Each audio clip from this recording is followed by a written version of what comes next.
Hey everybody, welcome back to my channel. Today's video is going to be a recent reads kind of wrap up video. I didn't really do a wrap up for December, and I didn't really read that much in December or finish that many books. So I figured I would cover what little I did read in December and then what I've read so far these first 2 weeks of January. So yeah, I've got quite a few books to get through. I'm really impressed with how I've been reading so far during the month of January. I hope you guys are all doing well as well. And yeah, I think that's all the introduction. I did want to quickly thank you guys so much. I did hit 300 subscribers yesterday, and my heart is just overflowing with joy. I am so appreciative of each and every single one of you guys. If you've clicked on a video, if you've clicked subscribe, if you've left me a comment, you truly mean the world to me, and I am so grateful that I found this little community. So with that being said, this is a little bit more of a chill video. I'm currently filming a reading vlog for The Invisible Life of Addie LaRue. I'm starting a little mini series on my channel. So that should be out within the next couple days, hopefully. And I also have a Books That Intimidate Me video planned that should be coming shortly as well. Yeah, I think that's gonna be it. If you guys have any recommendations for videos that you want to see, please leave them down below. I would love to fulfill them for you guys. And without further ado, let's get started with the books I finished in December. Another note quickly, in this video I am going to include the books that I DNF'd just because I find it funny. So the first book I did finish in December was Kingdom of the Wicked by Carrie Maniscalco. This is the first book in the Kingdom of the Wicked series that she is coming out with. This is also the first Carrie Maniscalco book I've read. I know that her Stalking series has a lot of hype around it, so I definitely think I might be picking that up in the near future. This is the Fairy Loot. I don't have the card with me. Yes, this is the Fairy Loot exclusive edition. So it has the like flower stenciled edges, and under the dust jacket we have a beautiful embossing and some art on the reverse of the dust jacket. I ended up giving this book 5 out of 5 stars. I physically read it and I absolutely loved it. In the story we are following Amelia, and she lives in Italy with her parents and her grandmother and her twin sister Vittoria, and they all live a pretty happy life and work at their family's Italian restaurant until one day Amelia's twin sister Vittoria is brutally murdered, and she is the one to find her body. And one of the 7 deadly sins that has been personified by these like demons of hell comes to Amelia and says that he is there to help find who truly killed her sister. So that's the basic gist of the story. I loved the relationship we have between Amelia and Wrath. I love the personification of the sins, and we see them physically embodied. We see quite a few of them in this book, and yeah, the ending of the story was a little bit predictable. It still was really enjoyable. I had a great time reading it, and the plot was super interesting, so I did end up giving it 5 out of 5 stars. Again, I loved our characters, and this is also one of the first characters reading that I actually really identified with, just in a lifestyle kind of perspective. And I really like the character that Amelia is, and I'm very excited for the second book, which I believe comes out in September of this year, if I'm not mistaken. The next book I gladly DNF'd. If you guys saw my November wrap-up, I talked about Dirty Little Secret by Kendall Ryan, and I really tried. I really did try, and I picked up Dirty Little Promise by Kendall Ryan. I DNF'd it after 10% of reading the ebook. I did count how many times this man said the word pet. It was 27, so I had to get out of there. I probably won't be reading any more Kendall Ryan books in the near future, at least. I used to really like some of her older writing, and I don't know, that was just a little much for me, so DNF'd it. I will say too, especially as I've gotten into January, I have become a lot more judgy. Not so much judgy, but more selective over the romance books that I am reading.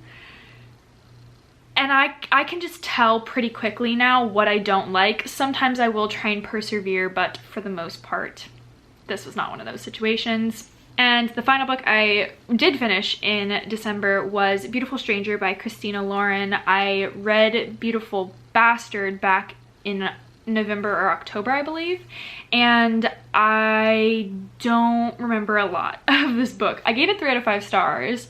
It was a romance, and I just noted that I really loved Max as a character and that the story or plotline was slightly better than it was in Beautiful Bastard.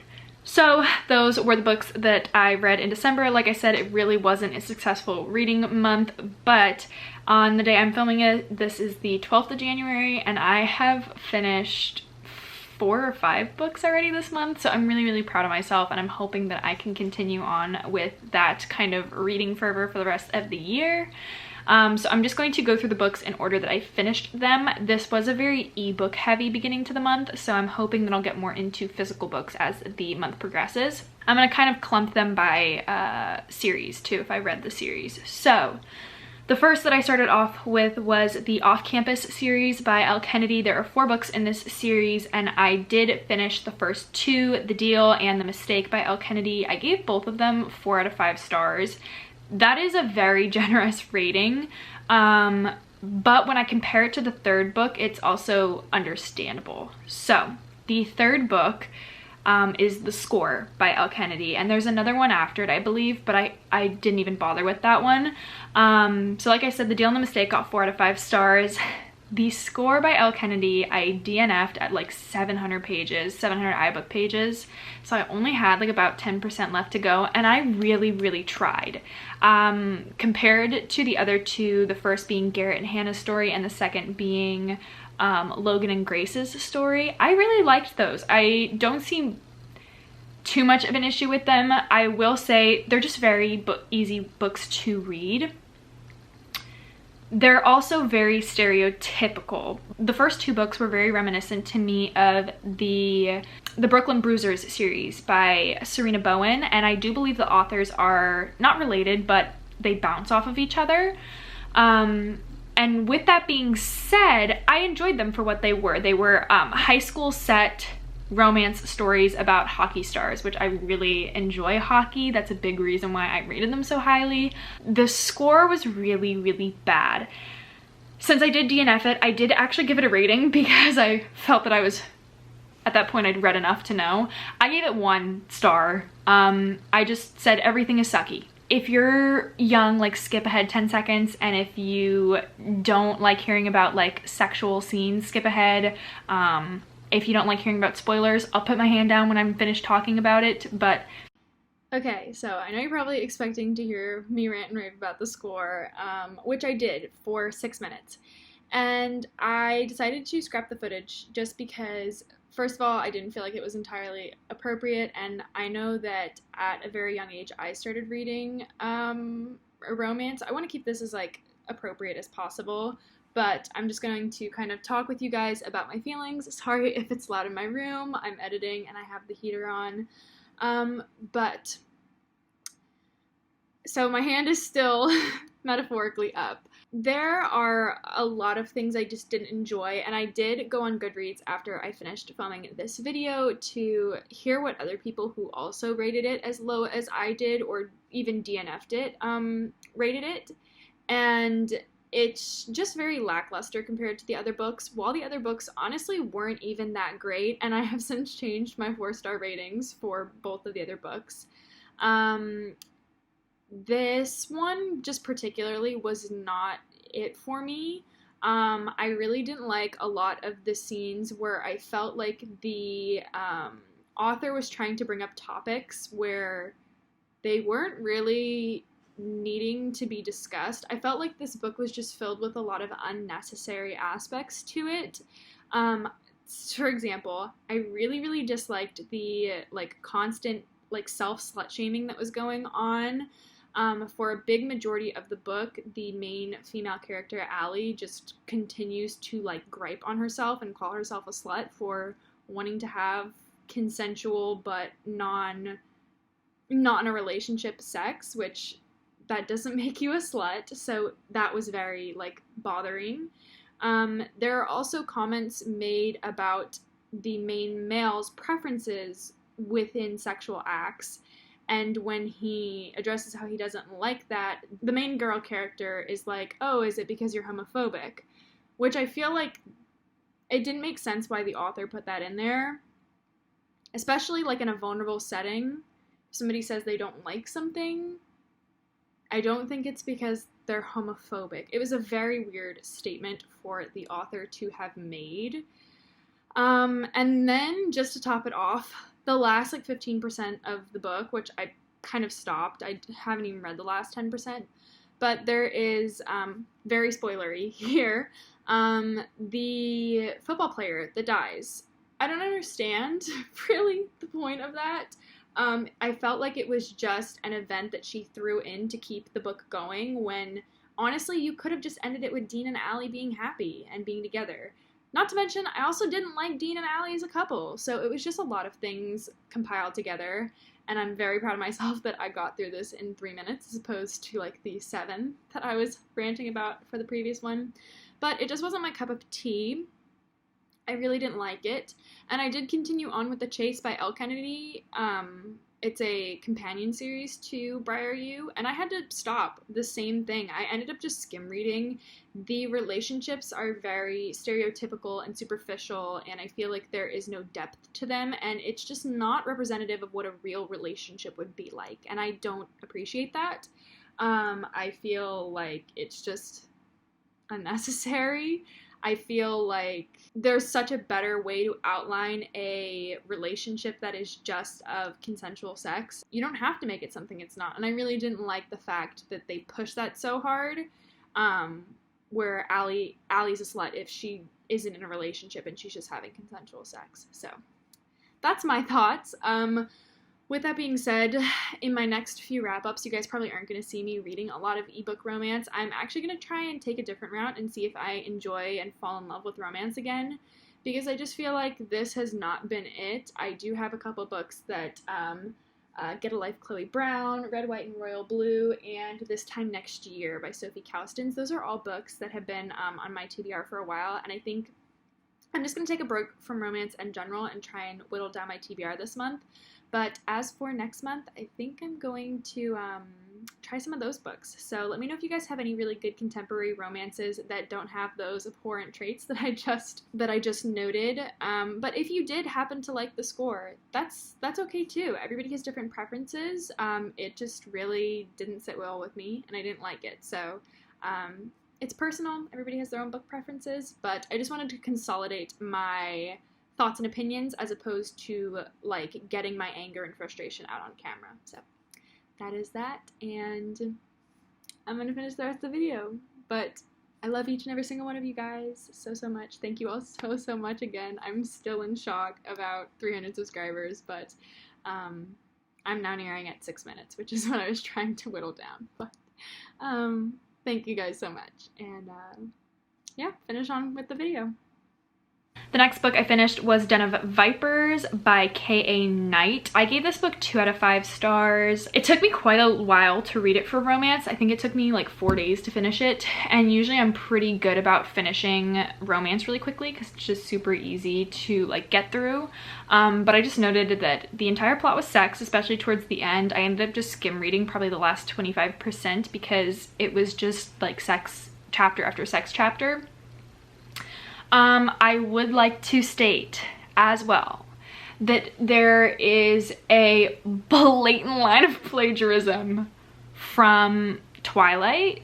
It did take off points for writing for that because I was like, I don't know, I read it and all I heard was like Bella's voice saying it, so it really just like, I was like, no, not for that. But anyways, it happened. Alright, and the final book I have is Shadow and Bone by Leigh Bardugo. I finished this a couple days or a week ago, and I ended up giving it 3 out of 5 stars. I really enjoyed it. It was a good story overall. I would say that compared to her other YA works, whereas with Six of Crows, the first like few chapters were pretty slow and then we jumped into a story. Shadow and Bone, it's more like the first couple 200 pages, it is pretty slow.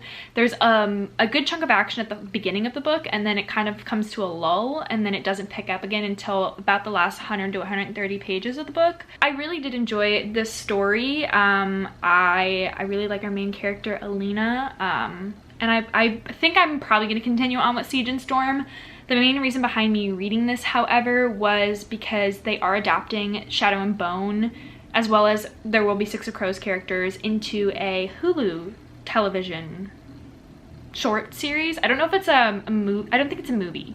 I believe it's a short series. So I wanted to have a little bit of background, and I've got the background that I needed. So it definitely is not my favorite Leigh Bardugo book. We obviously know what holds top rank, but it was still enjoyable, and I may continue on with the series. And so those are the books that I completely finished. I am still in the midst of reading a couple. Like I said, I started The Chase.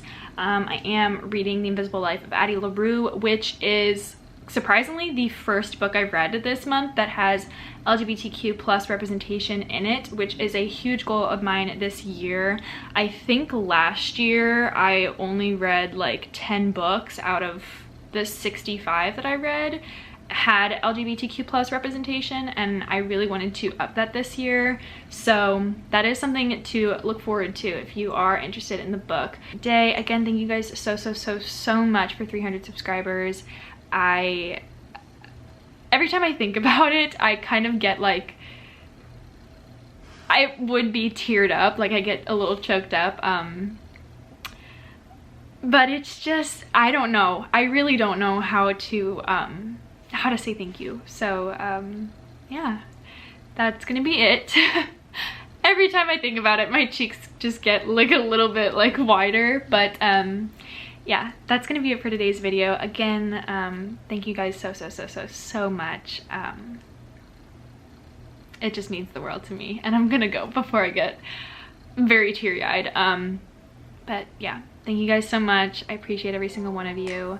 I love you from the bottom of my heart. Have a great day. I hope you guys are staying safe. And as always, guys, I will see you in my next video.